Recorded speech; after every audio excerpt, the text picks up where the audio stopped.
Hello, I would like to know if I can do business with you.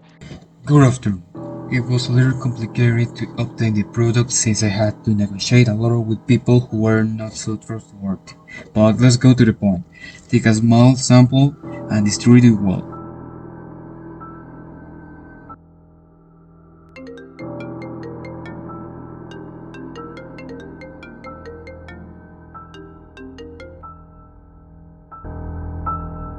Fully. I need you to take care of the girl. I don't want any mistakes. Make sure she doesn't tell to anyone.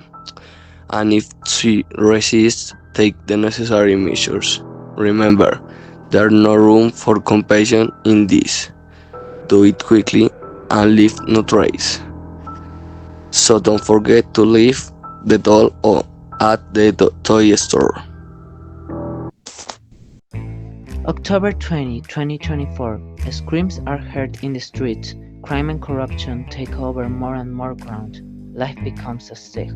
As Friedrich Nietzsche said, I consider life as a brief illumination in the darkness of being.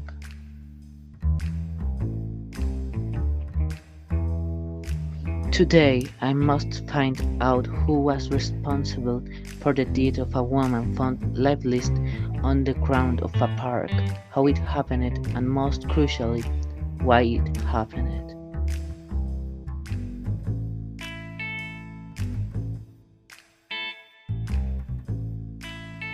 The police statements and the data I have been able to gather from this pod seem like a labyrinth of information, but we must begin by answering who killed her.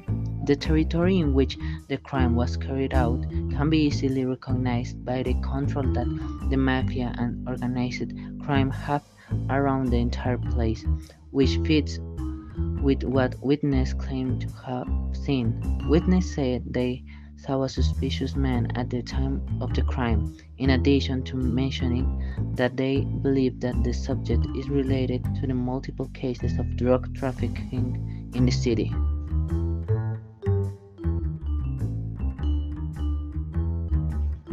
It seems that we have the culprit identified. Now we must concentrate on how was the victim of this tragedy murdered. The body has multiple wounds, such as a contusion on the skull, which suggests a sudden fall, so I dare to infer that the woman fell it to the ground. The shape of her wound suggests that there was no use of firearms, so the crime had to have been committed manually. Police officers say they saw the entire crime scene covered in blood. This rules out the possibility that the crime was committed by asphyxiation or strangulation.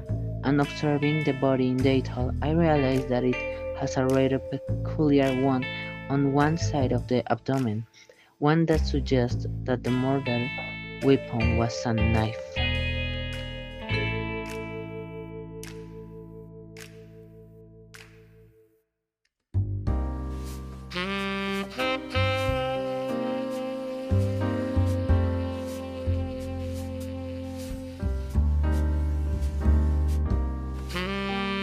I finally have to find out the reason for this murder, and the truth became quite simple due to the information I got from the police commander. He said he received a call from this woman an hour before the crime, saying that he needed to give her a statement as soon as possible, that it was not safe on the phone, which makes me conclude that our victim was killed because he was a witness to some crime, maybe another murder or a drug deal.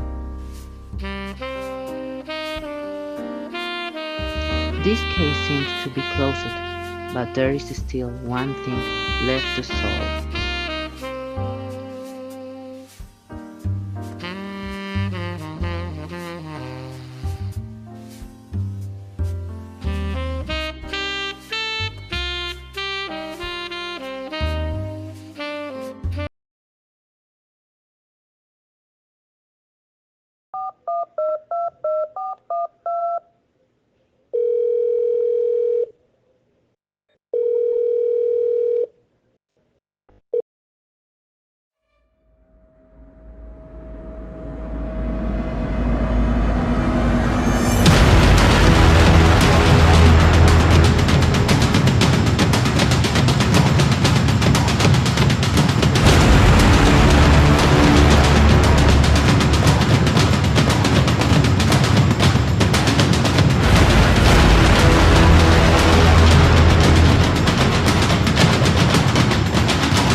What did you see in that occasion? I insisted that I wasn't worried about any consequences for not telling the truth, explaining that I genuinely hadn't witnessed anything and repeating that I saw nothing, nothing at all. Maybe you're lying to me. You don't know who I am or who I do. Are you going to give me the information or your life? I didn't have any insights into your activities. I didn't know what you were doing. You can imagine what has been done to others for minor things. I stated that I couldn't imagine what you had done to others for minor things, and I reiterated that I had no experience or knowledge about those situations to draw from. Please don't do anything to me. So, why did they inform me that you were there? I maintained that I didn't see anything and couldn't explain why I had been informed. I was there, suggesting that there might have been a misunderstanding. I emphasized that I was not involved in anything related to that incident. Were you an informant who wants to get into my business?